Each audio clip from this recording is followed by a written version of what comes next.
In this video, I'm going to be getting the Platinum Trophy for Sonic Frontiers. Frontiers is somewhere around the 700th Sonic game and the latest game in the franchise. Now I'm a pretty big Sonic fan. I loved playing the games on the Nintendo DS when I was a kid, so I was really pumped when I got this game, but I'm sad to say that this game did not live up to my expectations. Sonic Frontiers has 41 trophies including the Platinum, so without further ado, let's dash right in!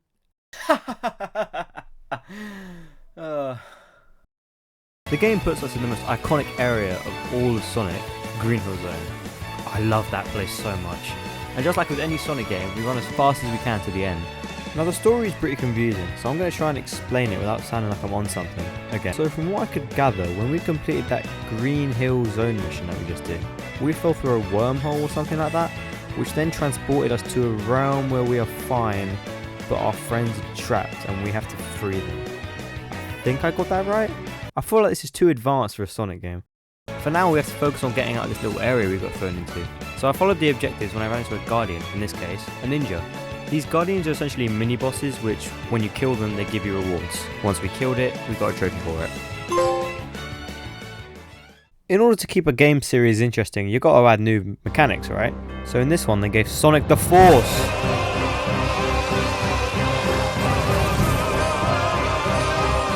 While playing I got the maximum amount of rings that I could hold, which made me like some sort of Super Saiyan thing. Anyways, in this form Sonic becomes faster and does more damage. When I boosted in this state, I got a trophy for doing a super boost. After that we fought a Tower Guardian, completed another mini level, got our first Chaos Emerald, and then we got a trophy for completing the tutorial. So earlier in the video I mentioned that this game did not live up to my expectations, so I'm going to talk about why now. Plain and simple, the story gets very boring, very quick. It's repetitive and tedious. If you took a step back and actually looked at what the game is, all you do is collect Chaos Emerald, fight the boss for the island, move on to the next island, and then repeat that for 4 islands. And if you look a bit further, you have to collect Vault Keys to get these Chaos Emeralds, which you get by doing these little mini missions or by fishing. Yeah, fishing. But that's not even all of it. You have to collect memory tokens in order to progress the story, so the game actually lets you pick up the Chaos Emeralds. Essentially, the whole story is just one big collectible fest. But there are some good parts of the game, which I'll mention when they come up. Alright, rant over. Like most games, when you fight, you build up a combo. In this game, if you get a high enough combo and fill up this little meter here, you perform a Phantom Rush, which is a special attack that does loads of damage. When I did this, I got a trophy for it. On every island there was an Elder Coco and a Hermit Coco. The Elder one will upgrade your speed and ring capacity if you manage to bring in Baby Cocos, and the Hermit one will upgrade your attack and defense if you bring in Red Seeds of Power and Blue Seeds of Defense. When I met them both for the first time, I got 2 trophies for it. Every portal has side objectives, and they're the same thing for everyone, consisting of completing the mission, getting an S rank, clearing the level with an X amount of rings, and collecting all 5 red rings scattered around the level. Here I got a trophy for getting an S rank as well as completing all the side tasks. Now this one's a bit random, but there's a trophy for breaking 100 destructible objects, which we got during a portal mission. In this game, you'd think completing missions and exploring the map is the fastest way to progress, right? Nope. Here, fishing is the new speedrun technique. Fishing allows you to catch fish, which can then be traded for tokens, which can then be used to either upgrade for Sonic or stuff that will progress the story, like Vault Keys. Anyways, after completing this fishing tutorial, we get a trophy. Seeing as I was here, I decided to keep fishing so I could buy Baby Cocos. It was so I could upgrade my speed, I swear. Anyways, when I reached 200 Cocos, I got a trophy.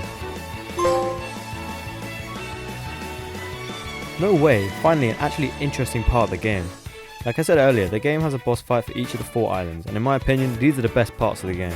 They're so cinematic, and the idea of Super Sonic, a tiny Super Sonic, versus a giant Titan is absolute insanity. So after defeating the first boss, we got a trophy and we move on to the next island.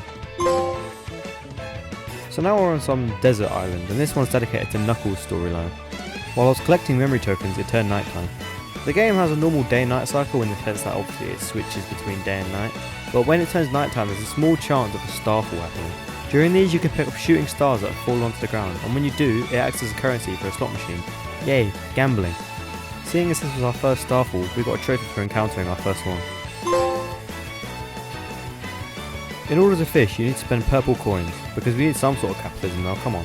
Coins can be found around the map or can be earned from a slot machine during Starfalls. Once I accumulated 100 coins, I got a trophy. After we collected the Chaos Emeralds again, we turned into Supersonic, fought the Titan, and got the trophy for completing the second island. Now we're on the third island, and this one is some weird volcanic looking place, and this one's dedicated to Tails. So I decided to go around and unlock all the portals, which got me a trophy. I'm sure by now that you know the drill. We run around, collect stuff, and then fight the final boss. But just before that, Sonic decides to show us where his true loyalty lies.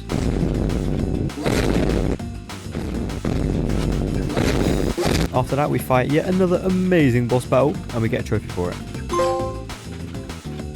So now we're on the final island. I can't wait for this game to be over. Anyways, this island is dedicated to... Who in the fuck? Who is Sage? Okay, this island is dedicated to Sage. Don't know who that is. I've literally never heard of them in my life. I wanted to take a break from the story, and so I decided to grind out the fishing so I could get the 4 trophies for maxing out all my stats. And because I spent so long fishing, I managed to catch every type of object, which got me a trophy. Now that we're maxed out, it's time to fight the 2 final bosses, which net me 2 trophies. Now that I complete the story, all I have left to do is some side stuff around the islands and some miscellaneous stuff for the plat. Scattered around each map are side stories. Now these just provide background lore in the game and I don't really care, to be honest. But I went to each island, completed all of them, and then got 5 trophies for doing that. After that, I unlocked the rest of the portals on Ares Island, and then defeated some Reaper looking thing, which meant I defeated every type of Guardian in the game. Like the side stories, each island also has challenges. These are just small puzzles that reveal part of the map when completed, so I went to each island, completed all of them, which net me 4 trophies. It turns out I forgot to repair the portals on 2 of the islands, so I went down there, fixed them, and then got 2 trophies for it. I then killed a robot bird, which meant I killed every type of enemy in the game. This game has a skill tree system which upgrades Sonic by unlocking new attacks. Skill points can be earned by killing enemies or by, of course, fishing. While playing the story, I was leveling up Sonic anyways, and so I managed to max out his skill tree, which got me a trophy. And for the last trophy, I had to activate Phantom Rush 50 times. I mentioned earlier what Phantom Rush was. It's that weird attack you get when you activate a high enough combo. So I saw this guy online do it, and what he actually did was he went to these spring enemies, and as long as you don't stomp on them, you can just keep hitting them and building it with a combo. So I did that, activated Phantom Rush 50 times, got the final trophy, and then the platinum. So that was Sonic Frontiers Platinum Trophy. Like I said at the beginning of the video, the game was honestly not that good. It just became too repetitive, and just ended up being collect, move on to the next island, collect, and repeat until the game was complete. I really enjoyed the boss battles, but it did not compensate for just how boring the story was. Anyways, if you enjoyed the video, feel free to hit the like button, and if you want to see more content like this, go ahead and subscribe as well. So thanks for watching, and I'll see you in the next one.